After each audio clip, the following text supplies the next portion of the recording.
Estos fariseos, hermanos, ponían, dice el texto, cargas pesadas en la gente que ellos no querían hacer.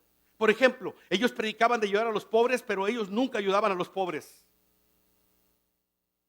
Ellos, hermanos, predicaban de guardar mandamientos, pero estaban tramando asesinar. Se preocupan más por la imagen que por el carácter. Se preocupan más por lo externo que por lo interno, por la imagen que por la integridad. La imagen es aquello que la gente ve en nosotros. El carácter es aquello que somos nosotros. Yo puedo tener como imagen una imagen muy agradable, muy impresionante, pero mi integridad, mi persona verdadera, mi carácter puede ser otro. Esta gente, dice el versículo 5, todo eso lo hacen para que la gente los vea y los admire. Por eso escriben frases de la Biblia en papelitos que guardan en cajitas de cuero y se las ponen en la frente y en los brazos. Cada vez hacen más grandes esas cajitas y los flecos que le ponen a la ropa para que la gente piense que son muy obedientes a Dios. Este versículo, hermanos, está hablando de las filacterías y del tefilín que hasta el día de hoy usan los judíos. Los judíos, hermanos, usan en su brazo una correa y una cajita con textos bíblicos. Usan aquí en la frente, basados en Deuteronomio 6, que la palabra de Dios estará en sus manos y estará en su frente, entre sus ojos. Y ellos son literales y se lo ponen aquí, hermanos, y lo presumen mucho. Estas prácticas externas las tienen ellos hasta el día de hoy. Tienen unas cuerdas, hermanos, que son 613 cuerditas todas juntas, blancas y azules. 613 cuerditas, porque son los 613 mandamientos que están en los primeros 5 libros de la Biblia. Le llaman tzitzis en su idioma original. Se los cuelgan ellos en los pantalones, hermanos. Cuando uno va a Israel o está con un judío en Nueva York, donde sea, ellos traen aquí sus cuerdas, hermanos. Y una vez le pregunté a uno de ellos, ¿qué es eso que traes ahí colgando? Me dijo así escuetamente, me recuerda la ley de Jehová. Fue todo lo que me dijo. ¿Sí? Así que ellos, hermanos, dice el texto que lo usan, pero muchos judíos lo usan para impresionar, hermanos. Mucha gente le gusta mucho la imagen, que piensen de uno lo mejor. Y eso se da en el mundo y se da en la iglesia, hermanos. En la iglesia a veces hay actores cristianos que les gusta mucho el aplauso, les gusta mucho el reflector, les gusta mucho que hablen bien de ellos. Jesucristo dijo, ay de ustedes cuando todos los hombres hablen bien de ustedes. Esto se da, hermanos, en muchos ámbitos de la vida. ¿Ustedes se acuerdan de este matrimonio, hermanos? Enrique Peña Nieto y Angélica Rivera, casados en el 2010, divorciados en el 2019, muy ad hoc al tiempo que él gobernó. En público se tomaban de la mano, se reían con admiración, pero cuando se cerraba la puerta atrás de ellos, dejaban de hablarse y se separaban. Se transmitían escenas en donde se veían molestos el uno con el otro. Al salir a eventos públicos, la esposa, Angélica, tomaba la mano del presidente y decía, showtime, hora del espectáculo, tiempo del espectáculo. Entre paréntesis, hermanos, no creo que es prejuicio. Y yo tengo mucho sospecha de aquella pareja que cada rato pone su amor en Facebook. Corazón de melón, ¿qué haría sin tu presencia en mi vida? Y cosas de ese tipo, hermanos. Y están tomándose, no sé, una coca, a veces ponen la Torre Eiffel atrás, no están, pero lo ponen en un Photoshop. O a veces están, no sé, comerse unos nachos, hermanos. Pero sale la foto y unos bronconones, hermanos, que ni el Canelo Álvarez se avienta en el ring, hermanos. No digo que en todos los casos es así, hermanos.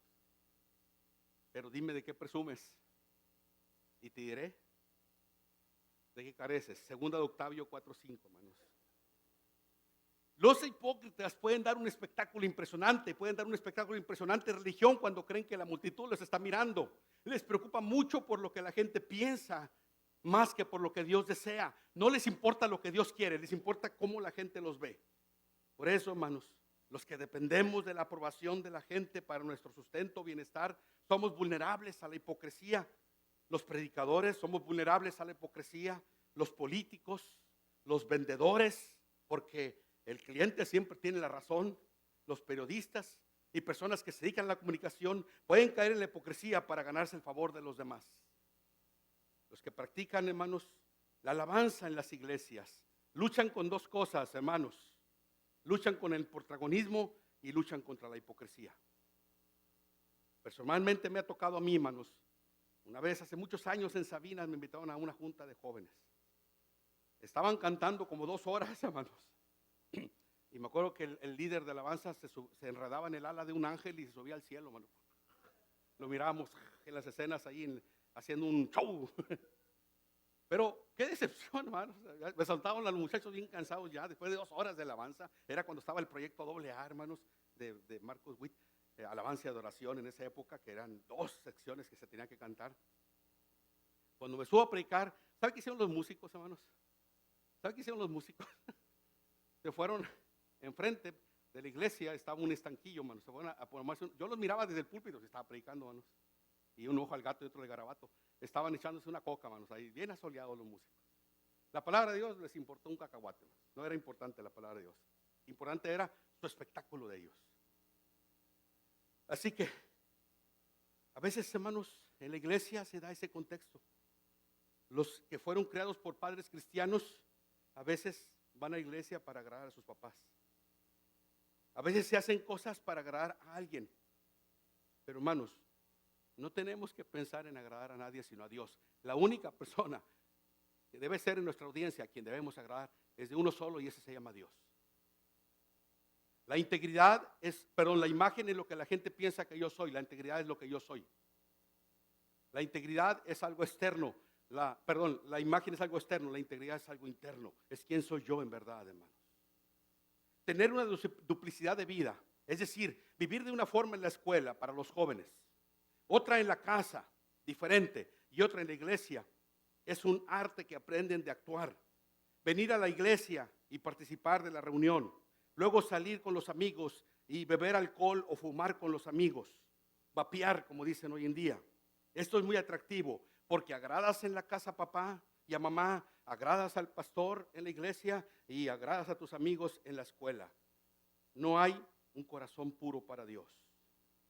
Un ministro de jóvenes de una iglesia en Louisville, Kentucky, la iglesia cristiana de Southeast, era un ministro de jóvenes y él se le ocurrió ir el viernes a un partido de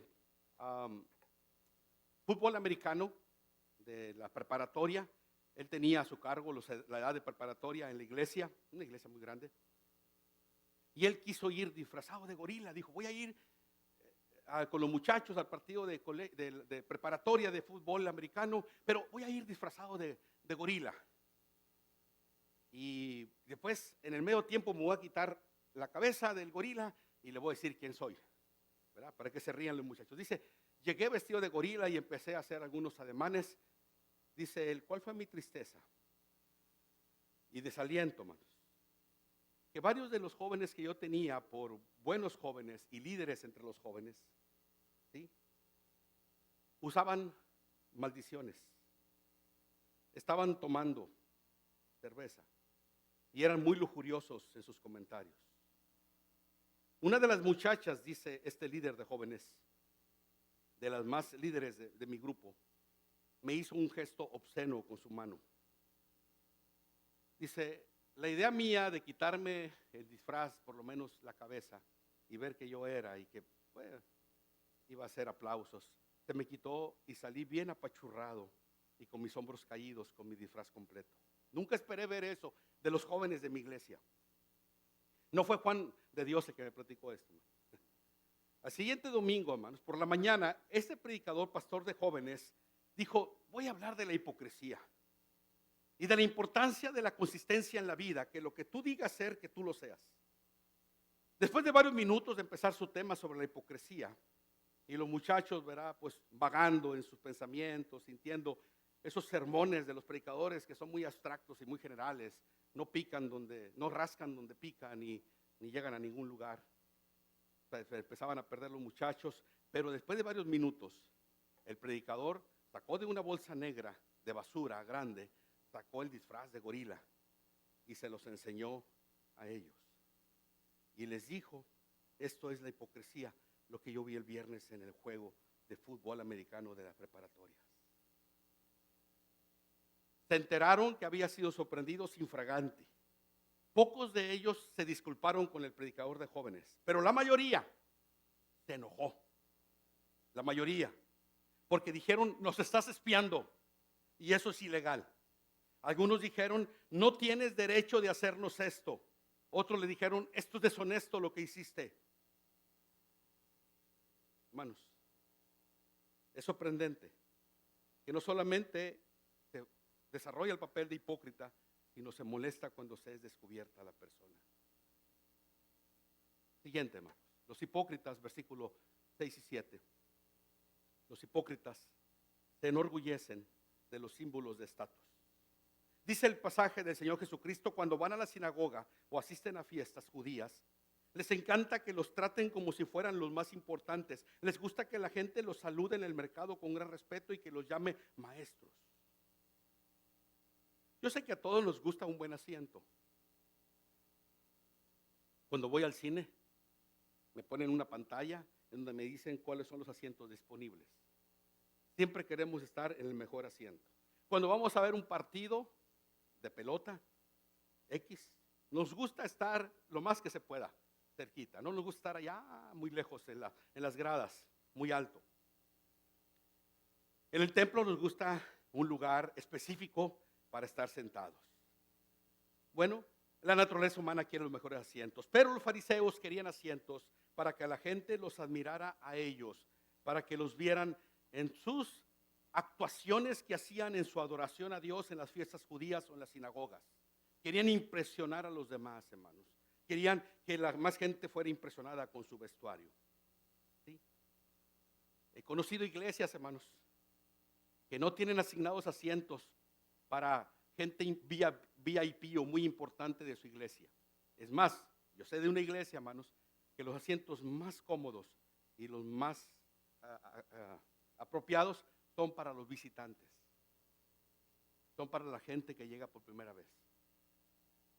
No es para la gente que se cree los dueños o los más importantes en la iglesia.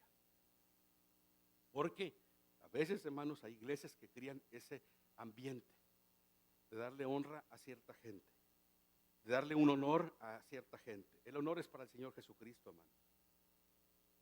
Así que Jesucristo sabe, hermanos, que eso es propio de estas personas hipócritas. Les gusta la alabanza, les gusta llamar la atención. Si no son el foco de atención, ellos no tienen nada que hacer en la fiesta. Si no son tomados en cuenta con mucha importancia, no tienen nada que hacer ahí. Ahora, yo no estoy diciendo que la Biblia no enseña un respeto a los líderes. La Biblia lo enseña en varias ocasiones. Pero yo soy una persona que yo creo que el respeto se gana, no se impone. Un papá en la casa debe ganarse el respeto de la esposa y de los hijos, no imponerlo. En cualquier posición, hermano, es mejor ganarse el respeto y no imponerlo. Porque cuando nos ganamos el respeto, por ejemplo, piensa en un patrón de trabajo. Hay mucha gente que le obedece porque es el patrón, pero si no tiene el cargo no le van a hacer caso. Pero el patrón que se gana el corazón del trabajador no solamente tiene sus manos, también tiene su corazón y lealtad de su lado. Y esa es la clave, hermano, de un líder del Señor Jesucristo. La gente le gustaban los grandes títulos, grandilocuentes, les encantaba que les hablaran con palabras de mucha reverencia, hermanos. Y Jesús dijo en los versículos 11 y 12 que el más importante debe ser el sirviente de todos. ¿Sí? Bueno, ese es el versículo que vimos ahorita, pero Jesús dice, el más importante de ustedes deberá ser el sirviente de todos. Porque los que se creen más importantes que los demás serán tratados como los menos importantes, y los que se comportan como los menos importantes serán tratados como los más importantes. Jesús dice, en mi reino, en mi iglesia, va a ser diferente. La persona más importante va a ser el que más sirva. Y la persona menos importante es el que más le sirven. La persona más importante es el que da. Y la persona menos importante es el que siempre quiere que le estén dando. Ese es el lenguaje del reino, hermanos. Jesús cambió las cosas. Siguientes versículos. Esta podría ser la peor característica de los hipócritas. Los hipócritas impiden que otros entren al reino. Miren lo que dice versículos 13 y 14. Jesús le dijo a los fariseos y a los maestros de la ley. Acuérdense que este discurso es para ellos. ¿Qué mal les va a ir, hipócritas? Ustedes, está hablando los fariseos, Les cierran la puerta del reino de Dios a los demás y ni entran ustedes ni dejan que otros entren.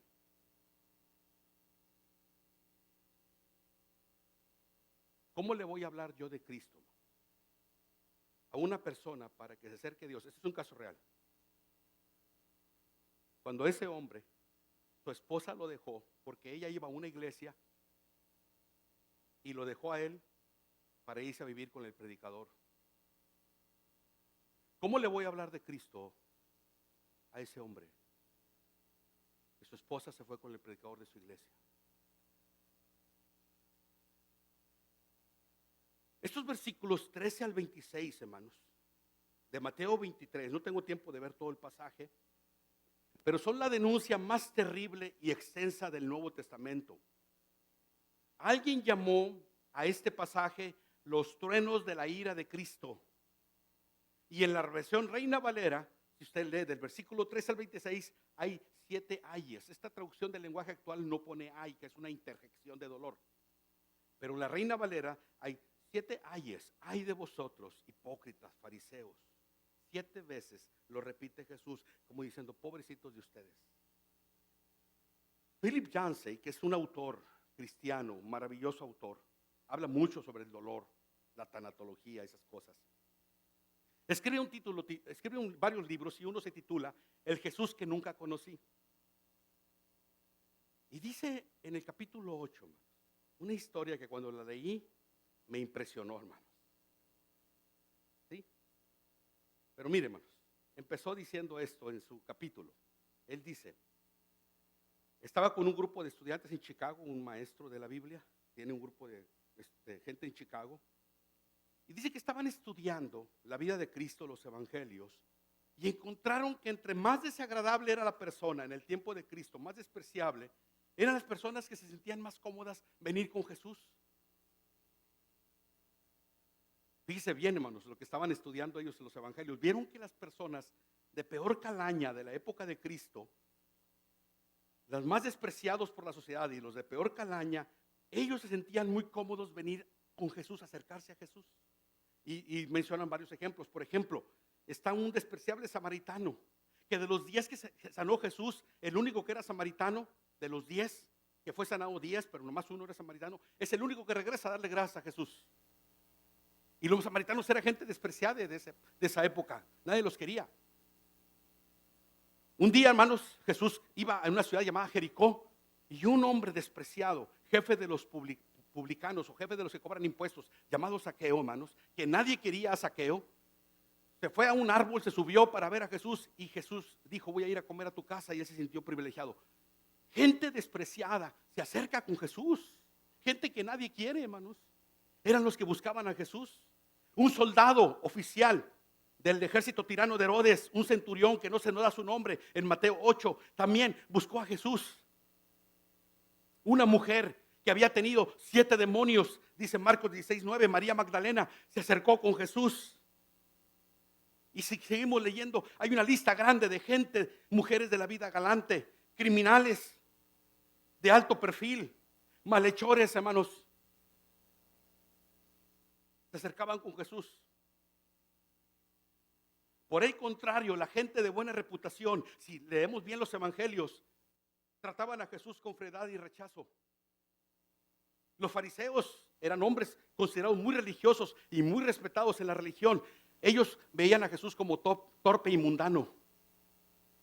Un joven rico, dicen los evangelios, se acercó con Jesús para decirle qué tenía que hacer para tener vida eterna. Y cuando Jesús le da la respuesta, dice que voltea y se va muy triste, meneando la cabeza en desaprobación. No voy a ir contigo. No, ni lo sueñes, Jesús. Gente de respeto, hermanos, que hoy en día nosotros valoraríamos bastante y dijéramos, no dejes ir ese miembro. Nicodemo, un hombre de renombre en su época, fariseo y principal de los judíos, dice el evangelio de Juan, buscó a Jesús en el manto de la noche para mantener anonimato. No quería que lo vieran que se acercaba a Jesús. Hoy en día, hermanos, y es lo que dice Philip Yancey en su libro, hoy en día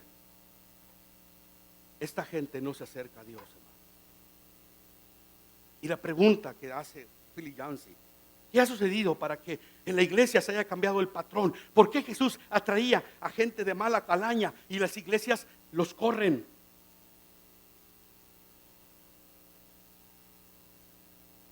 ¿Por qué si llega alguien lleno de tatuajes, nos le quedamos viendo con desprecio o con indiferencia en el mejor de los casos?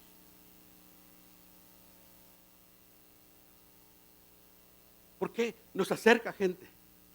Yo no estoy diciendo que sean los únicos, pero también esa gente, porque nos acerca hoy en día. Era la cuestión que tenía Philip Yancey con su grupo de estudio, el amigo de Philip Yancey.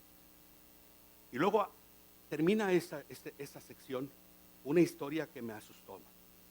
Te la voy a decir.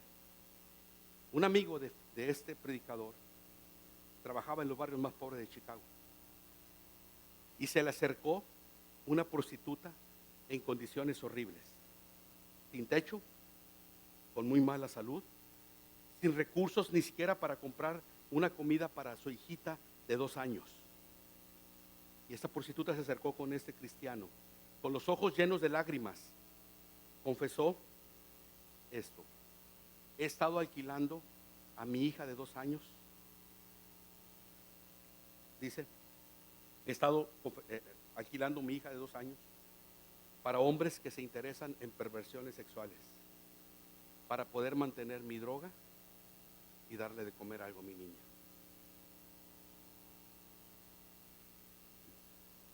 Esta persona que hablaba con esta mujer no soportó los sórdidos detalles de esa historia. Dice Philip Yancey, se sentó como que para agarrar aire por lo que estaba escuchando y no sabía qué decirle. Y le dijo, ¿por qué no te acercas a una iglesia para que pidas ayuda? Mire lo que dijo la mujer. Fue muy cruda su respuesta. ¿La iglesia? ¿Para qué?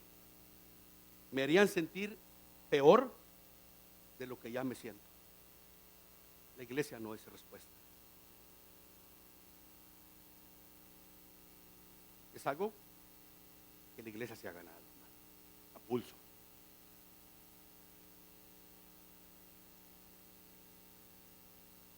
Despreciar a los marginados de nuestra sociedad. Y Jesús fue con ellos. Y a Jesús lo buscaban. ¿Qué nos ha pasado? Yo no estoy diciendo que vengan a hacer cosas fuera de lugar aquí. No van a venir a eso. Van a venir a escuchar de Dios, porque necesitan algo. Pero no se acercan. Predicamos del amor de Dios a los perdidos, pero no los buscamos. Y si vienen, no los hacemos sentir bienvenidos. Entre los migrantes que pasaron por aquí el año pasado, que fue una ola de migrantes, me tocó ir a un gueto de ellos y trabajar un tiempecito ahí. Me tocó conocer a otras personas que estaban diseminadas. Y una persona me dijo que ella nunca se acercó a la iglesia, venía de otro país, porque lo único que recibía era rechazo por sus tatuajes. Dice, yo no me siento a gusto en la iglesia, se me quedan viendo muy feo. La excusa número 1, hermanos, para los quienes no asisten a la iglesia y le dan la espalda, es la gran cantidad de hipócritas. El versículo 15, hermanos, dice Jesús, ¿qué mal les va a ir, hipócritas? Le está hablando a los fariseos. Ustedes van por todas partes tratando de ganar un seguidor, y cuando lo consiguen, lo hacen 2 veces más merecedor del infierno que ustedes mismos. Vas a buscar gente, pero para hacerla como tú, no como Cristo. Cuando Jesús dice esto, la audiencia de fariseos estaba bien enojada. Jesús fue misericordioso con los peores pecadores, la mujer adúltera, el joven avaro, el recaudador de impuestos, la mujer samaritana que se había casado 5 veces y en ese tiempo vivía en concubinato con un hombre, el 6.º hombre de su vida, y Jesús tuvo misericordia para ella. Pero Jesús censuró y respondió a los hipócritas con los términos más severos que pudiéramos pensar. Los llamó en Mateo 23, los llamó necios, hipócritas, serpientes, guías de ciegos, inmundos. asesinos, empedernidos, hijos del infierno, sepulcros blanqueados. Si yo predicara en ese tono, me quedaba solo, hermano. Aquí hay unas lecciones después de ver el texto sagrado, hermano. Al leer la severa reprimenda de Jesús, tenemos que tomar en cuenta tres cosas. Primero, esta es una reprimenda que Jesús hizo a las personas religiosas. Estas personas a las que Jesús les da este lenguaje tan difícil, tan fuerte, hermanos, fustigante el lenguaje, no eran personas que eran ignorantes de la ley de Dios, eran muy conocedoras de la ley de Dios. Yo siempre he creído, hermanos, que los que ocupamos un cargo de liderazgo en la iglesia, tenemos más responsabilidad y más cuentas que dar a Dios. Si un miembro de la iglesia roba, y yo robo también como pastor, créame lo que delante de Dios, quizás delante de la sociedad no, nos van a ver iguales, pero delante de Dios yo voy a tener consecuencias más graves, porque yo represento un mensajero de Dios.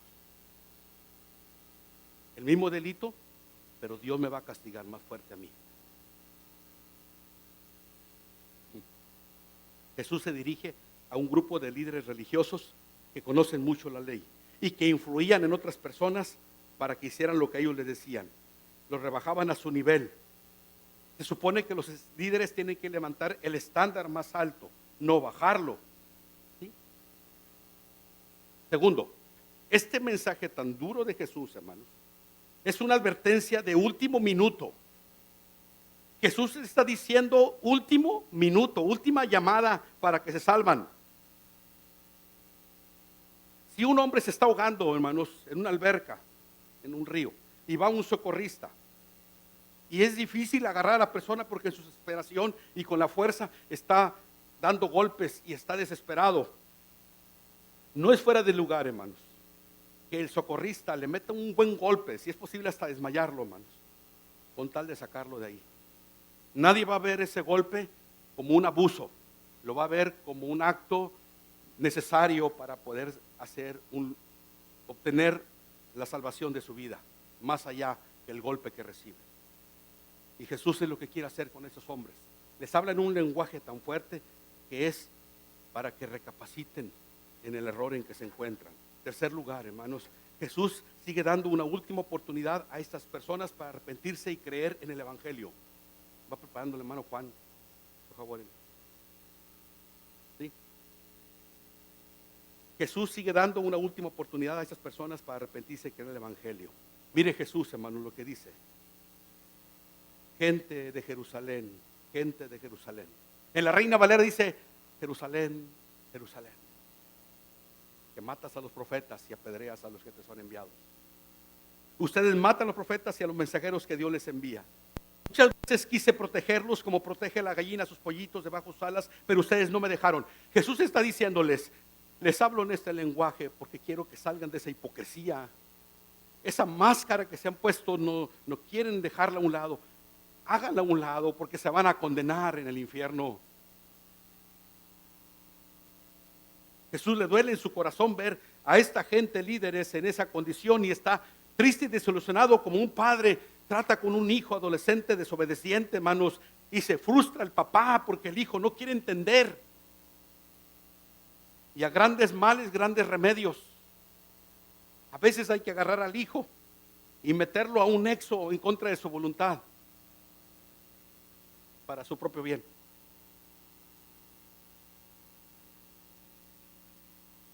Esto que hace Jesús, hermanos, en este pasaje de Mateo 23, nos deja varias lecciones acerca de cómo tratar con la gente hipócrita. No vamos a andar como espías nosotros buscando con una lupa a los hipócritas. No, hermanos, no se trata de eso. No se trata de una persecución. Yo soy en contra de andar invadiendo la privacidad de la gente, hermanos, en la iglesia. Yo soy en contra de andarles diciendo que públicamente, a menos de aceptar a Cristo, públicamente estén diciendo en qué han fallado y quieren reconciliarse con Dios. Yo soy enemigo de eso, porque no se trata de andar ventilando. Yo creo, hermanos, que la iglesia debe ser un lugar donde el chisme no se fomente.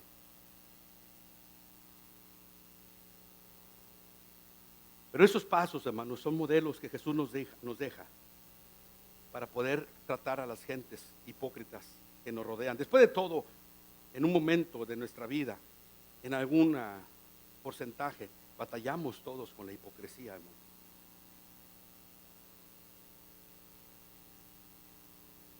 Cuando un estudiante en el colegio me dice, hermano, ¿cómo estuvo mi sermón de capilla?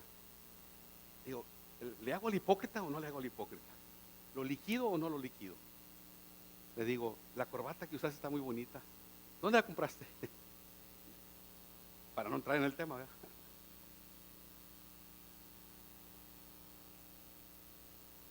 Si te relacionas con personas que dicen ser cristianas, pero viven vidas hipócritas, debes estar dispuesto a confrontarlas. Cuando un hermano en la fe se comporta de forma hipócrita, en contra de los principios bíblicos, no debemos chismear, no debemos mover la lengua con disgusto. La Biblia dice claramente lo siguiente. Si quiere poner la música, hermano Juan. Hermanos, si alguien es sorprendido en pecado, ustedes que son espirituales deben restaurarlo con una actitud humilde. Pero cuídese cada uno porque también puede ser tentado. En la Nueva Versión Internacional. Si alguno fuera sorprendido en alguna falta, vosotros que sois espirituales, restaurarle con espíritus de mansedumbre, considerándote mismo para que no seas tentado. Imagínense, hermanos, hemos tenido problemas varios años aquí en la iglesia afuera con abejas. Parece que ya se habían ido, pero parece que están regresando. Imagínense que salgo del culto yo antes, con tiempo, unos 5 minutos antes, que ustedes salgan. Y veo bastantes abejas que se vinieron aquí a la salida, hermanos. Está atestado de abejas. Entonces le hablo rápido a Juan de Dios y le digo, vente Juan, vente, trae tu teléfono listo para grabar ahorita, cuando salgan los hermanos, para grabarlos cuando los pican las abejas. Vamos, agarra tu teléfono y pídele a Rigo el teléfono de él, porque si falla un teléfono, y luego lo subimos a Facebook. Ven rápido. ¿Puedo decirle eso, hermanos? ¿Sí? Pero lo correcto es decirle, Juan, cierra esa puerta, diles que no pueden salir por ahí. Diles la razón, hay abejas, están alborotadas, pero por aquí no hay nada de abejas. Diles que se vayan por acá. ¿Qué es lo más correcto, hermano? Cuando un hermano cae en pecado, cuando un hermano falla, atender el problema como se tiene que atender, o prestarnos al morbo, al chisme. Eso no es la iglesia, hermano. Eso no es lo que Dios quiere. Si realmente nos importan, segundo punto, las personas, no nos jactamos de sus errores ni hablamos de ellos con otras personas, acudimos a ellas y les informamos del peligro. Eso es lo correcto. Si alguien está fallando, está viviendo una vida de hipocresía, nos debe doler. Y no debemos hablar de ellos con otras personas. Tenemos que ir con ellos y decirle, tienes este problema. Imagínense que el doctor, hermanos, tengo un dolor, un tumor, y hay posibilidad de cáncer. Y yo voy. Y el doctor nunca me dice que tengo cáncer, pero a toda la gente le dice que tengo cáncer, pero a mí no me dice que tengo cáncer. A mí es el que me tiene que decir que tengo cáncer.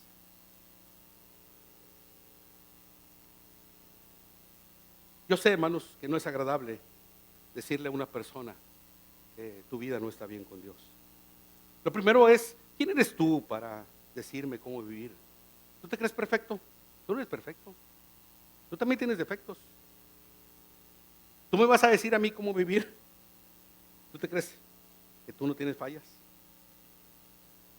La respuesta es, mira, no soy perfecto, pero ahorita quiero hablar de este punto. No quiero hablar de espaldas tuyas, quiero decírtelo a ti. En los años 90, yo tenía un amigo predicador, hermanos. Más o menos, de la misma edad éramos. Y graduamos, no en el mismo año, pero graduamos del colegio. Y empezó su ministerio. De pronto llegó a los oídos míos que él había dejado a su esposa y andaba en adulterio. Dejó el ministerio. Y un día, hermanos, fui hasta donde él vivía. Tuve que agarrar un autobús para ir a buscarlo. y fui a buscarlo. Y le dije, hermano, somos amigos. Fuimos colegas, pues tú predicaste también, fuiste pastor. Y te quiero decir esto que he escuchado, que dejaste a tu esposa y que estás con otras mujeres y que tienes hijos con ellas. Entonces, quiero decírtelo como amigo, quiero hablar contigo. Negó todo, hermano. Dijo, sí estoy separado, no voy a la iglesia ya. Pero lo demás no es cierto. Y bueno, hermano, yo vengo porque siento una carga por ti. Y me gustaría que si yo hiciera eso, alguien así viniera conmigo a hablar. Y no me trajera en habladuría, sino que viniera y me lo dijera. Resulta, hermanos, que sí fue cierto todo lo que estaba pasando. Pero tenemos que tener el carácter, hermanos, para acudir e informarle del peligro en que se encuentra. Contrajo SIDA con el tiempo. Jesús, hermanos, también en tercer lugar, tenemos que tomar en cuenta que a veces tenemos miedo en confrontar a alguien porque nosotros somos imperfectos. A veces decimos, es que yo tampoco soy perfecto. Por eso la importancia, hermanos, de tratar de analizar bien nuestra vida antes de poder decirle a alguien un señalamiento sobre una corrección. Pero no es bueno quedarse con los brazos cruzados. Hacer algo porque cambie esta situación. Decirle a un esposo cristiano que está golpeando a su esposa, no estás bien, hermano, no estás bien. No golpees a tu esposa. No la maltrates. Eres cristiano. Y eso no está bien. Dios no le agrada eso.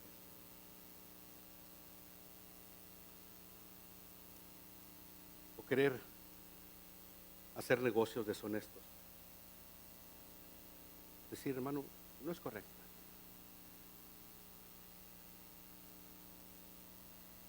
A mí me cuesta mucho defenderme a mí mismo. Creo que si me defiendo, muestro dos cosas. Muestro inseguridad y muestro agresividad. Porque si me voy a defender, voy a agredir para defenderme. Voy a ser agresivo. Y muestro inseguridad. Porque estoy diciendo, a lo mejor tiene razón lo que está diciendo. Pero una vez que me atacaba una persona, un amigo mío, pastor, me comentaba, ya había pasado tiempo. Me dijo, cuando estaba hablando de ti, le dije, hermano, ese lenguaje que estás usando y esos sentimientos no es de cristianos. No es de cristianos. No es válido tu ataque porque estás usando armas muy carnales. Por eso Jesús dijo que tenemos que ver primero que no tengamos una viga antes de poder ayudar al hermano que tiene una paja. El Salmo de David dice, examíname, oh Dios, y conoce mi corazón, pruébame y conoce mis ansiedades. Fíjate si voy por un camino que te ofende y guíame por el camino eterno. Esa es nuestra oración, hermano. Reconocer que no somos perfectos, no lo somos, claro que no. Pero reconocer que estamos luchando por estar en la voluntad de Dios y que queremos ser mejores delante de Dios. Yo me evalúo cada año y he crecido o no he crecido del año pasado, ahora, en mi lectura de la Biblia, en mis ofrendas, en mi caridad, en mis disciplinas espirituales. Es una lucha. No tenemos derecho a acercarnos a nadie a menos que seamos auténticos. No tenemos derecho a acercarnos a alguien a decirle que no sea hipócrita si nosotros no somos auténticos. ¿Sabe lo que es auténtico, hermano? Es ser transparente y genuino. El apóstol Pablo dice, el amor se hace sin fingimiento, aborrecer lo malo, seguir lo bueno.